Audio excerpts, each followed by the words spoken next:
Assalamualaikum warahmatullahi wabarakatuh. Halo Sobat Data, jumpa lagi di topik tempat obrolan pojok statistik, di mana pojok statistik sendiri merupakan tempat asik untuk belajar statistik. Oke, sebelumnya perkenalkan saya Viola dan saya Widat dari mahasiswi magang dari ITS. Topik kali ini akan membahas tentang statistik pariwisata yang kelihatannya sederhana tapi ternyata penting untuk membaca arah ekonomi dan pariwisata. Oke, mungkin langsung saja. Kami sudah bersama dengan Bapak Sobirin selaku statistisi ahli pertama di BPS Kota Mojokerto. Oke, nama saya Muhammad Sobirin, saya statistisi ahli pertama di BPS Kota Mojokerto. Mungkin selamat siang Bapak. Selamat siang. Terima kasih sudah mau meluangkan waktunya untuk Sama-sama. ngobrol santai bersama kami di sini. Oke. Biasanya yang terpikir oleh orang-orang kalau mendengar data pariwisata itu hanya tentang ramai atau sepinya saja.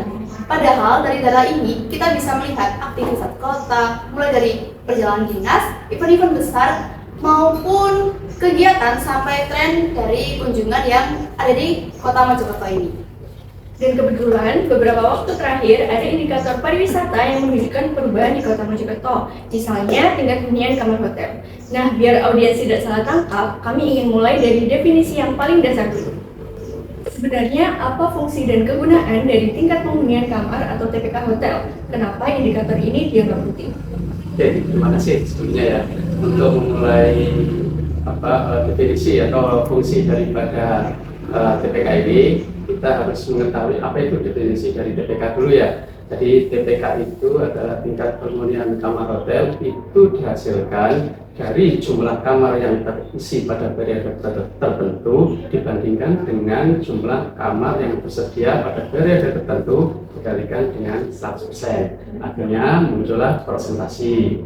Nah, untuk fungsinya sendiri TPK itu adalah sebagai indikator suatu hotel, apakah hotel tersebut sudah berkinerja dengan baik, dan juga nanti dijadikan sebagai rujukan untuk evaluasi menunjukkan seberapa baik hotel memanfaatkan kapasitasnya. Tuh, ya. Berarti jadi TPK ini bukan sekedar presentasi ramai atau tidaknya ya Pak? Jadi juga dapat menunjukkan sebuah baik dan memanfaatkan kapasitas. Benar sekali. Nah, biasanya kan orang-orang itu juga menemui istilah yang agak rumit nih Pak terkait Ya, gimana? kayak TPK hotelnya ini nih. Selanjutnya itu ada RLMT hotel atau rata-rata lama menginap tamu hotel. Nah, itu gimana sih Pak cara menghitungnya RLMT hotel sendiri? Oke. Dan komponen apa saja yang masuk di dalam untuk menghitung? Jadi RLMT rata-rata lama menginap tamu hotel itu dihasilkan dari total malam kamar yang terjual ya, total kamar yang terjual untuk hotel pada periode tertentu di wilayah tertentu dibagi dengan jumlah pemesanan masa inap, dan biasanya berbeda tergantung musim, tergantung jenis tamu dan lokasi hotel. Nah, misalnya di Kota Mojokerto ini biasanya ada waktu tertentu, misalnya di peak season tertentu, masa liburan atau ada event-event tertentu, maka RMLT-nya berbeda-beda. Dan juga berbeda juga antara tamu asing dan tamu domestik atau nusantara. Jadi begitu teman-teman cara menghitung RLMT hotel.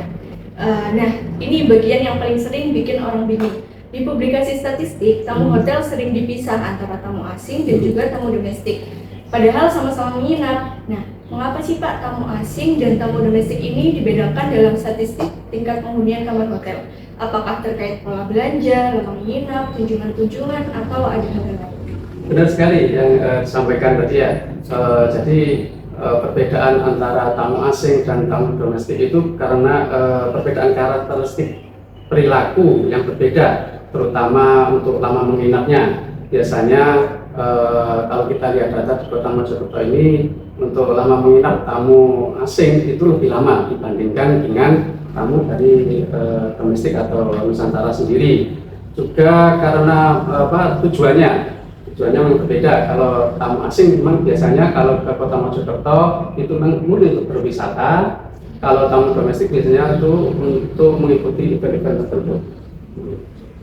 Berarti pemisahan itu bukan formalitas, tapi memang membuat interpretasi yang membuat datanya lebih tajam. Benar, jadi kita akan mengetahui perbedaannya perlakuan bagaimana kita ke tamu asing dan ke tamu Nusantara. Mungkin selanjutnya nih Pak, kan kita masuk ke bagian yang paling penting terkait Kota Mojokerto sendiri, yaitu dari data yang terlihat, Iya. TPK hotel di Kota Mojokerto ini cenderung naik ya Pak, dan Benar. di tahun ini cenderung naik, Benar. terutama di bulan November. Menurut Bapak, faktor apa saja yang menyebabkan kenaikan hal ini? Ya, kalau kita bandingkan ya antara tahun 2024 dengan tahun 2025, kita bandingkan dulu year on year-nya. Kalau di tahun 2024 itu rata-rata itu antara 20 sampai 34% untuk angka TPK-nya. Artinya apa? Dari 100 kamar yang tersedia pada tahun 2024 itu ada 20 sampai 34 kamar yang tersedia. Namun di tahun 2025 itu sampai mendekati angka 39 ya. 39 berarti artinya apa? Di tahun 2025 itu dari 100 kamar yang tersedia pada periode tertentu itu terisi sampai 39 sampai 40 kamar. Nah, kenapa di tahun 2025 ini cenderung ada kenaikan? Jika kita lihat kenaikan yang utama itu dimulai dari bulan September. Itu ketika bulan September ada event di Kota Mojokerto berupa event Pilpres di Salaya. Sedangkan untuk bulan Oktober memang kalau kita bandingkan dengan di tahun 2024 year-on-year-nya itu ada penambahan 8,37%. Kebetulan di bulan Oktober ini ada event di Kota Mojokerto yaitu berupa PRB, pekan bencana. Jadi itu adalah event nasional dari berbagai provinsi yang hadir di Kota Mojokerto, tentunya juga membutuhkan tempat akomodasi atau penginapan. Kemudian puncaknya, peak season-nya adalah di bulan November. Jadi kalau kita lihat di grafik TPK kita, mulai dari tahun 2023 sampai tahun 2025,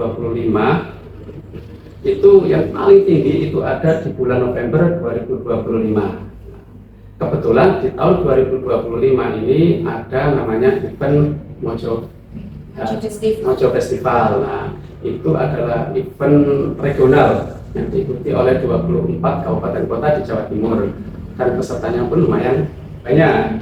Kalau tidak salah sampai 4 hari, sehingga tentunya peserta membutuhkan akomodasi berupa penginapan di Kota Mojokerto. Itulah penyebab kenapa trennya terutama di tahun 2025 ini alhamdulillah positif, jadi naik terus. Oke, jadi sangat jelas sekali ya teman-teman. Sekarang kita punya cara untuk membaca indikator hotel dengan lebih benar, bukan hanya sekedar feeling ramai atau sepinya aja kayak gitu. Dan dari data yang telah didapat, bisa diambil kesimpulan bahwa perkembangan TPK hotel di Kota Mojokerto sendiri ini cenderung fluktuatif naik, dan periode tertingginya itu berada di November 2025 ini, terjadi dengan angka sebesar 39,33%. Atau naik sekitar 0,35 poin dibandingkan dengan Oktober kemarin di tahun 2025. Seperti itu. Nah, peningkatan nilai TPK tersebut dipengaruhi karena adanya event Mojo Festival 2025 di Kota Mojokerto yang diselenggarakan pada tanggal 20 sampai 23 Oktober 2025 dengan peserta dari 23 kabupaten kota se-Jawa Timur, sehingga peserta yang dari luar Kota Mojokerto membutuhkan akomodasi penginapan hotel. Terima kasih banyak Pak Sobirin atas penjelasan dan waktunya.